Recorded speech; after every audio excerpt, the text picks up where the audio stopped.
কোনো উপসর্গ ছাড়াই অন্ধ হচ্ছে মানুষ। কোনো ধরনের উপসর্গ ছাড়াই হঠাৎ করেই একটি রোগে একসময় অন্ধ হয়ে যেতে পারেন মানুষ। চোখের এই রোগটির নাম হচ্ছে গ্লুকোমা।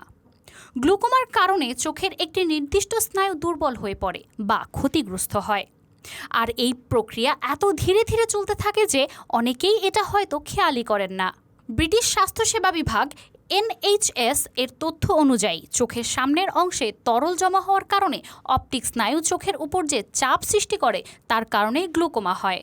এই স্নায়ুর কাজ হচ্ছে চোখকে মস্তিষ্কের সাথে যুক্ত করা। গ্লুকোমা হচ্ছে চোখের একটি রোগ যেখানে চোখের পেছনে থাকা অপটিক স্নায়ু ক্ষতিগ্রস্ত হয়ে পড়ে। গ্লুকোমার প্রাথমিক অবস্থায় চিকিৎসা করানো না হলে এর কারণে দৃষ্টিশক্তি হারিয়ে মানুষ অন্ধ হয়ে যেতে পারে। সব বয়সের মানুষেরই গ্লুকোমা হওয়ার সম্ভাবনা রয়েছে। নিউজ ডেস্ক, মাজু মাফরুজ নীলিমা, সবার কথা।